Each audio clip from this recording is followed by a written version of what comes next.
안녕하십니까. 자, 뉴스 속의 뉴스, 알찬 뉴스, 알기 쉬운 뉴스.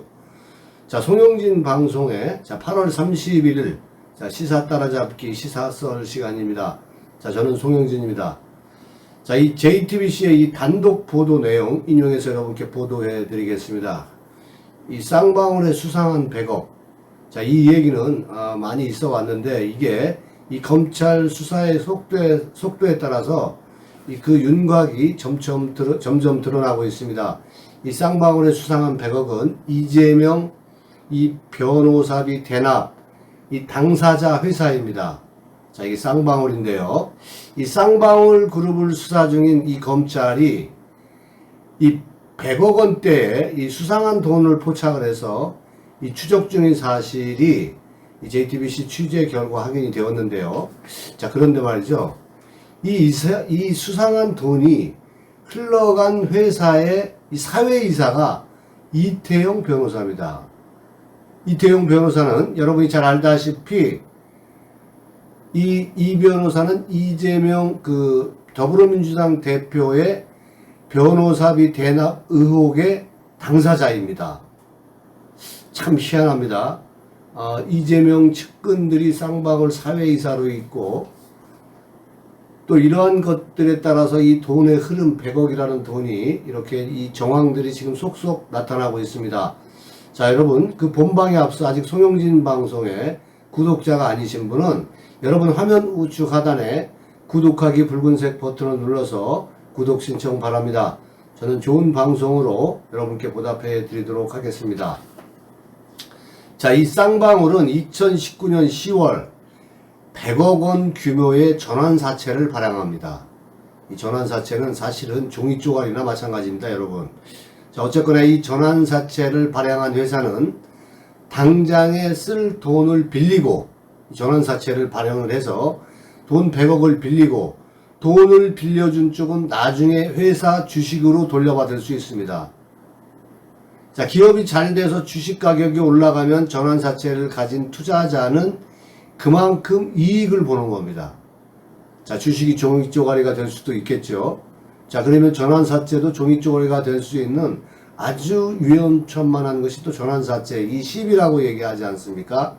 자, 이 100억 원 전환사채는 H사와 K사, 이 두 회사가 50억 원씩의 사들입니다. 쌍방울은 이렇게 마련한 100억 원으로 비비안을 인수합니다. 자, 이때부터 주가 조작이 시작되는 거죠. 또 쌍용을 이렇게 인수하면서 이 주식에 대한 이 부분이 또 부풀리기를 통해서 이 쌍용을 통해서 이 주식을 매도하고, 또 이렇게 주식 사기 사건으로 이 김성태가 깜빵에 가기도 했었지 않았습니까? 이 깡패입니다, 깡패. 자, 이 쌍방울은 이렇게 마련한 100억 원으로 비비안을 인수를 하고, 그런데 말이죠. 이 두 회사가 사들인 50억 원씩 이 두 회사가 사들이지 않았습니까? 이 전환사채는 다른 쌍방울 계열사를 한 번 더 거친 뒤에 비비안이 사들입니다. 자, 이 김경률 회계사의 이런 얘기를 들어보면, 회계 전문가 이 김경률 변호사의 얘기를 들어보면, 이 김경률 회계사는 이 돈이 필요하면 원래 설비 투자를 하고 또 인력을 늘리거나 할 텐데 그런 게 전혀 없습니다. 자금 흐름을 복잡하게 하려는 의도로 보인다. 이렇게 분석을 했습니다. 김경률 또 회계사는 이 밖에 또 이 전환사채는 12 찍기, 이 전환사채를 12 찍기, 종이로 그냥 찍어내는 거죠. 이 종이 쪼가리를 찍으면 자기들 손에 100억짜리라고 하면 100억이 들어오는 거고, 200억짜리로 하면 200억이 들어오는 겁니다. 자, 그런데 문제는 애초 이 전환사채를 사들인 두 회사가 모두 실체가 없는, 우리가 얘기하는 이 페이퍼 컴퍼니였습니다. H사는 설립 6일 만에 전환사채 50억 원, 어마어마한 이 50억 원을 생긴 지 6일밖에 안 되는 회사가 이 전환사채 50억을 사들입니다. 쌍방울 김성태 전 회장의 친인척인 대표였습니다.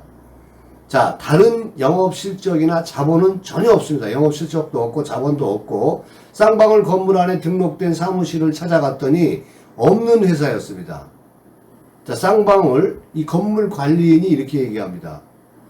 저는 모르겠고 하여튼 이 3층에 다른 그거는 없다. 근데 여기는 비비안 디자인실밖에 없어요. 자, 이렇게 기자한테 이렇게 얘기를 합니다.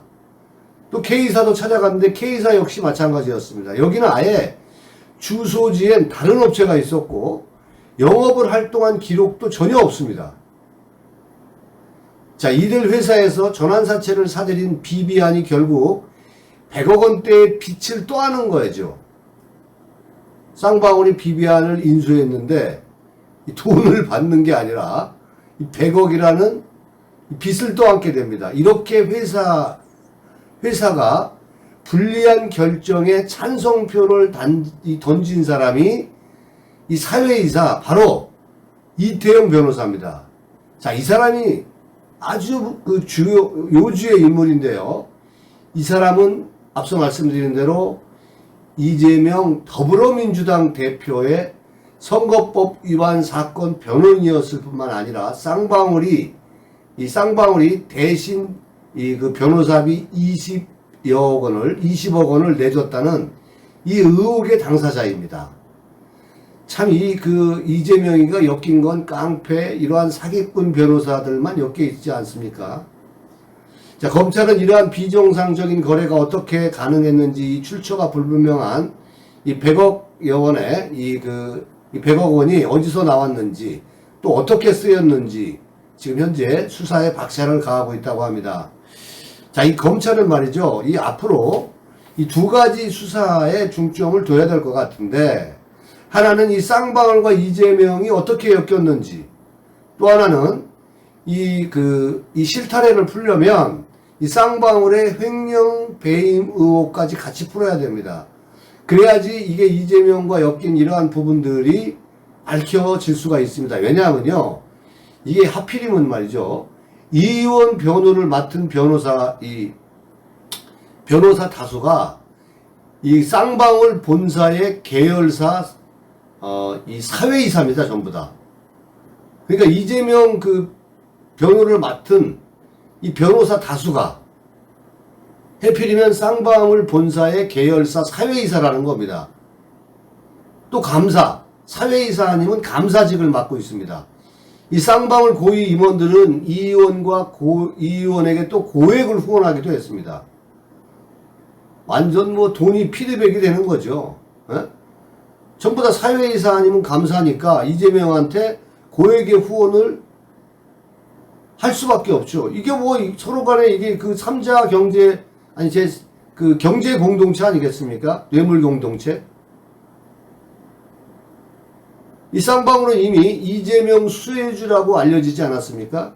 자, 이런 상황에서 이 의원의 변호를 맡은 변호사에게 이 쌍방울 전환사채가 수임료로 흘려 들어가는 겁니다. 이러한 정황이 녹취록에 나오지 않았습니까? 자, 수사는 수원지검 공공수사부 이 부장 정원두가 하고 있습니다. 관건은 20억 원 이 전환사채 행방 찾기입니다. 사건이 복잡하게 꼬여 있습니다. 꼬여 있어도 반드시 찾아내야 됩니다. 먼저 이 전환사채의 흐름을 파악해야 되고 이후에 이 전환사채를 누가 주식으로 바꿨는지 확인해야 됩니다. 이재명이 바꿔서 먹었는지 이태영이가 먹었는지 깡패들이 먹었는지 자, 그런 주식을 팔아 만든 현금이 어디로 흘러갔는지 일일이 쫓아야 됩니다. 이것이 검찰의 사명입니다. 힘들어도 찾아내야 됩니다. 자, 문제는 시간인데 이게 참 문제는 문제입니다. 이 공소시효는 6개월입니다. 자, 대선일인 3월 9일 기준으로 한다면 자, 이게 9월 9일이 만료일이니까 10여일도 채 남지 않았어요. 10여일을 20일 같이 24시간 일을 해서 8시간 일하지 말고 24시간 일을 해서라도 이거는 반드시 밝혀내야 됩니다. 자, 남은 시간 탓하지 말고 우리가 검찰의 역량을 볼 수 있는 그러한 이 절호의 기회가 아닌가. 국민이 두 눈 부릅뜨고 지켜봐야 될 것 같습니다. 자, 이 또 다른 실파래는 쌍방울의 배임 의혹인데 이 실타래 반드시 풀어야 됩니다. 이거 역시도. 자, 그래야 쌍방울의 횡령 배임 의혹을 풀어야 이 변호사비 대납 사건도 풀립니다. 자, 이 사건은 수원지검 형사 6부 부장검사 김영남 이 검사가 수사를 하고 있습니다. 자, 이 의원과 별개로 이 금융정보원 이 분석원이 이 이상한 자금, 수상한 자금의 흐름을 발견하고 수사를 의뢰한 상태입니다. 자, 다시 한번 이 검찰 열심히 지금 그 수사하고 있는 이 검찰들에게 응원을 드리면서 반드시 이 이재명에 대한 이 100억의 행방, 또 배임, 쌍방울의 배임, 횡령 의혹들, 그리고 지금 적색 수배가 내려져 있는 쌍방울의 김성태 깡패 회장 반드시 잡아들여서 이 사건이 반드시 밝혀져야 될 걸로 국민의 입장에서 다시 한번 그 간구드립니다. 자, 오늘 준비한 영상 여기까지입니다. 아직 송영진 방송의 구독자가 아니신 분들은 여러분 화면 우측 하단에 이 구독하기 붉은색 버튼을 눌러서 여러분들 구독 신청 바랍니다. 저는 좋은 방송으로 여러분께 보답하고 다음 이 시간에 또 찾아뵙겠습니다. 여러분 감사합니다.